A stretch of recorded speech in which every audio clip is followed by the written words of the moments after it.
Am I the a-hole for not letting my miracle baby niece be my flower girl at my wedding? My 27 female, older brother and sister-in-law, both mid-30s, just welcomed their first child a year and a half ago, after years of trying. After many failed attempts, sister-in-law was told that she wouldn't be able to conceive due to a medical condition she has. Then they finally got pregnant. Since having my niece, the baby has been the center of attention at every family event we've had since she was born. Birthdays, weddings, family get-togethers, you name it. Now, don't get me wrong, I love my niece, but it can get to be a little too much when my sister-in-law goes on and on about how long they tried to conceive, complications they've had, miscarriages they've had, etc. Like a little too much info. Many family members have commented on how it's a little bit excessive, but no one has said anything because they don't want to sound like an a-hole. Anyway, I'm getting married in the spring, and my brother and sister-in-law approached me last weekend about having my niece be the flower girl. Now, my fiancé, 35 male, has 2 children, 10 male and 6 female from his previous marriage. His son is one of the groomsmen, while his daughter had asked to be our flower girl when we told them the news that we were getting married a year ago, as it's something she always wanted to do. So, of course, we said yes. So, I explained this to my sister-in-law when she asked me about my niece. She asked if my stepdaughter can just carry my niece with her, and I said I don't think she'd be comfortable with that considering she's 6. She then asked why I can't give that role to my niece and allow herself to carry my niece down the aisle as a flower girl. I said no, because I already promised my stepdaughter. She then started going off about how my lack of effort to incorporate my niece is disgusting to her. I should honor her in some way, since I know how long and hard they tried for my niece. Now, I may sound like an a-hole for this, but I kind of got fed up and snapped and said, incorporate my niece how? By the time the wedding comes around, she'll be 2 years old. The entire family already knows your story about how long and hard you guys tried for her. What more do you expect me to do to honor her? She started crying and said that clearly I don't love my one and only niece, and I'm letting her down. I said, of course I love my niece, and obviously she's going to be involved in the pictures and stuff, but I'm not going to let my stepdaughter down by giving my niece a role she's too young to remember anyway. Well, now sister-in-law and my brother are angry with me for not letting my niece be flower girl, and are running around telling the rest of the family I don't love my niece. My mom had been trying to stay neutral, but thinks my stepdaughter would understand if I explained to her I need to give that role to my niece. I'm firm in my decision though, and my fiancé is thankful that I didn't let his daughter down. Am I the a-hole for not allowing my niece to be the flower girl? Now for the top comments. Not the a-hole. Let them be pissed. If ever there was a time to take a stand for your stepdaughter, it is now, without knowing her story or how she came to be part of your life. She's 6 years old, and you've made a commitment to be in her life. The moment you make it official revolves around her as much as it does you.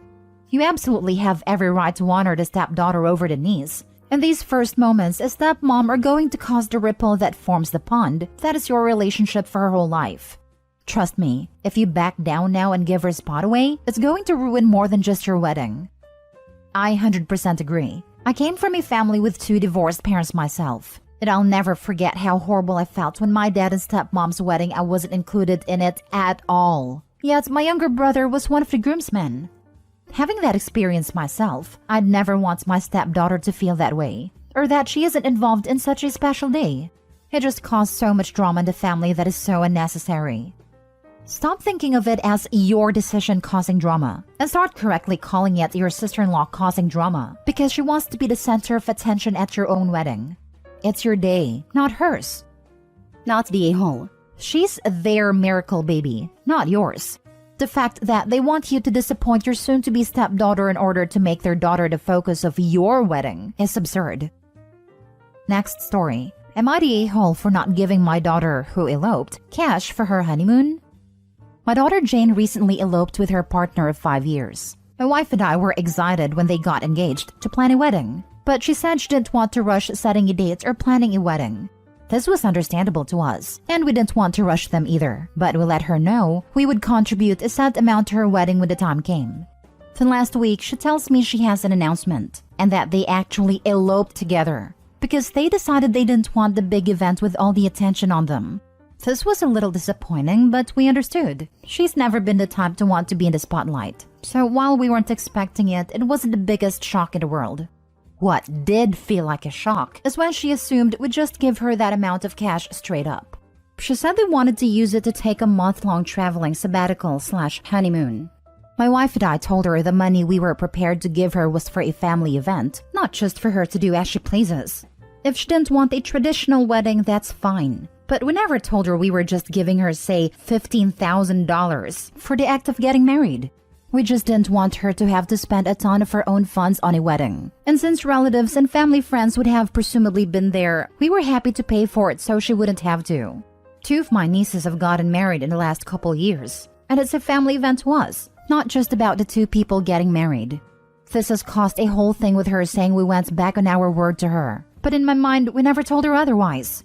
We did say if she wants a second ceremony/family event to celebrate but would it be an official wedding, we would sponsor that. If she had asked if she eloped or had a tiny wedding if we would give her some of it for a honeymoon, we may have considered it, but it's hard to know because we were never given the request. They just went and did their own thing, which again is fine. Am I the a-hole for not giving her the cash we would have paid? Not the a-hole. Your expectations and conditions are entirely reasonable. It wasn't reasonable for her to assume that she could simply take the cash option here. A wedding with just the people getting married is only about a couple. A wedding with both families invited is a family event focused around a couple.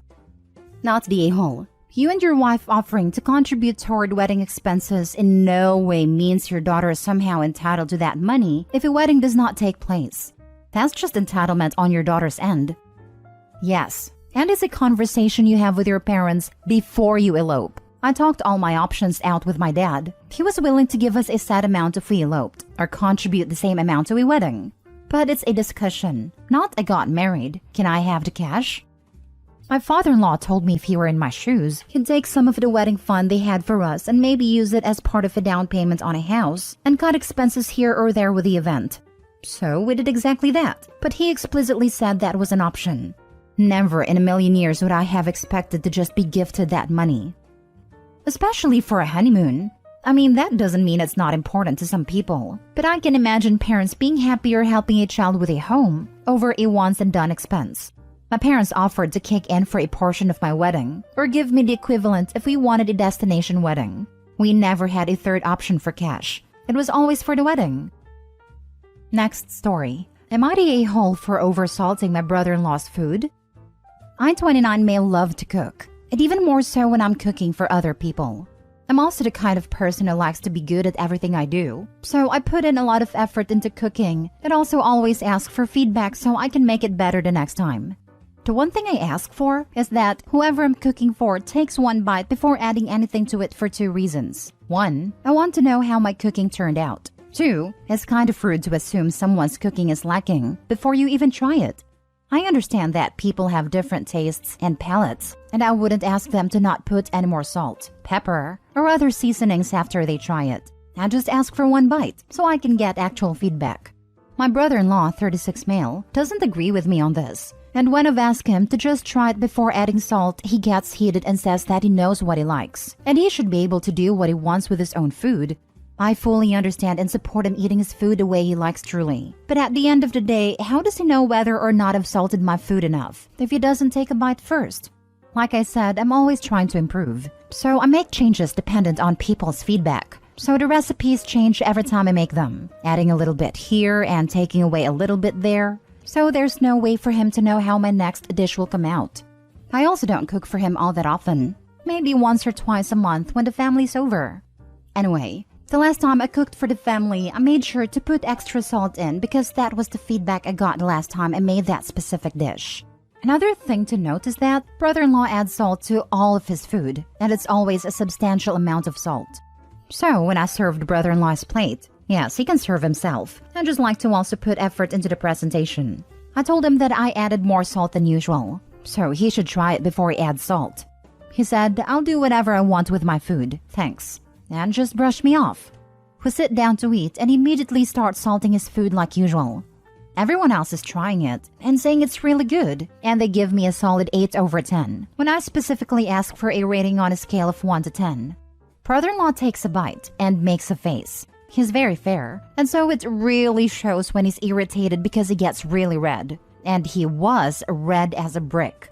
I asked him what was wrong with it, and then he accused me of oversalting his food on purpose, so that it'd ruin his food when he added more salt. Here's where I may be the a-hole. I responded by saying that maybe if he tried the food first, then he wouldn't have oversalted it himself by adding more salt. He got pretty salty, pun intended, over what I said, and my sister called me petty for messing with someone else's food, and now he's refusing to eat what I cook. My mom is a peacekeeper, so she's telling me to apologize, and my dad doesn't think I did anything wrong. So am I the a-hole? Edited to add. I added more salt to the whole dish before serving it to anyone. He got the same amount of salt as everyone else before he added salt on his own plate. I'm not sure if this matters, but I don't stare at people while they eat, and I'll wait until we're all done and we're doing dishes for feedback. I agree with commenters that it would be strange to just stare, wide-eyed and waiting for everyone to take their first bite. Also, I don't mind how anyone likes their food. They can have it as salty as they want. I just ask that they take a bite first instead of assuming that it won't be to their liking. I'd also never say anything about it to anyone I wasn't extremely close with. It's very common in our family to give honest feedback on stuff. My mom at her crafts, my dad with his cooking and woodworking. So it's very normal for us to have the kinds of interactions. Now for the top comments. So you put the same amount of salt into everyone's dish, but because it was an appropriate amount of salt for the dish, your brother-in-law adding additional salt made his oversalted? You didn't oversalt the dish. Your brother-in-law oversalted his own dish. Not the a-hole. You were way too nice. Him refusing to eat what you cook sounds like a win. No need to cook for the rude, entitled a-hole anymore. Remind them before he comes over again that he will need to make sure that he has eaten before coming over from now on. I frankly wouldn't invite sister-in-law or brother-in-law over for something that includes a meal-first attitude even before the salting issue, and for her enabling rudeness, generally unappreciative and downright rude. Tell your sister and mom that you are not apologizing. If he wants to be a patty child, then he can. I'd tell them the following. If he doesn't want to eat my food anymore, that is his choice. But I did not target him. I warned him of the extra salt in the dish. I asked him to just try one bite before he added salt, and he chose to ignore and dismiss me. That is not my fault, and I'm not going to apologize. This is it, right here. If Opie did not tell brother-in-law and only extra salted his plate, then maybe I could get behind the YTAs here. But Opie warned him, and he childishly dismissed the disclaimer. Absolutely not the a-hole. Last story. Am I the a-hole for not wanting to pay for dinner? Typing this out sounds insane, and I really don't think I'm in the wrong, but I just need to know. So a friend invited me to a dinner party at her house a few weeks ago, and the actual dinner party was last night. I asked if I should bring anything, but she said no, that is not a potluck. She'll be making dinner for everyone. There were 7 of us total and the food was good.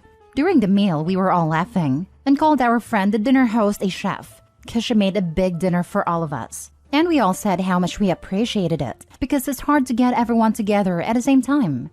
At the end of dinner, we all helped clean, wash the dishes, then have some wine. It started getting late, so people started to head out. And on our way out to dinner, host said don't forget to Venmo/Cash App/Zelle her. Some of us were confused because we had no idea what we had to send her. So I asked her, what am I sending you money for? And she said for cooking dinner. Me, I don't understand why we should pay. Her, because I spent my money and hosted the dinner and cooked. Me, none of us asked you to. You volunteered to do it, and you never mentioned paying until now. Her, I didn't do this for free. Me, you should have told us before you hosted that you expected this. I don't think it's fair to just bring this up and expect people to pay. She called me an a-hole and said again that she didn't spend hours to cook, grocery shop for free. I have never heard of this, like ever. We kept arguing, and after a while, I just Venmo'd her the $40 she asked for. I don't think I'm the a-hole at all, and some of my friends agreed with me. Some have said it's normal to pay for dinner during a dinner party at someone's house, so now I'm not sure. Edit. A lot of you have asked what she made, and it was some salad I've never heard of. The main course was smoked Gouda mashed potatoes with beef short ribs. A dessert I forgot the name of. I think she said she bought this from a bakery. She also made vegan mashed potatoes and vegan ribs for one of our friends who is vegan. She also made or bought chicken skewers as the appetizers. Even though she said not to bring anything, I brought rum cake from my local bakery. And yes, everyone brought something small. We also had charcuterie and cheese board that 2 of the girls brought. Some girls brought wine, and we even had one girl bring candles to set the mood. We are in the US and none are European. I spoke with some of the others, and although they had paid for a dinner party before, it was discussed first. No one has ever done what this friend did, which was spring an unexpected cost on us. All of us are in our early 30s. The group chat is going crazy right now because everyone is angry at her. Not the a-hole. What your friend did was extremely scummy. She invites all these people to dinner that she is making with no mention of paying before and after this. And then when everyone is done eating and finished cleaning, out of the blue she expects everyone to give her money? If I was expected to pay for a dinner without knowing until after I ate, I would have skipped the dinner entirely. Cut contact with his friend. She shouldn't be hosting dinner parties if she will put stunts like this. Some have said it's normal to pay for dinner during a dinner party at someone's house. No, this is not normal. It's normal at the restaurants, but at one's house? This ain't normal. And it sure isn't normal to wait until after the food was eaten and everyone helped clean up. At a restaurant, guests get to choose the dinner as well. And not clean up, lol. $40 is a bummer, but in the long run, it's a small price to pay to learn that your friend is tacky, cheap, has bad manners, and has no social intelligence whatsoever.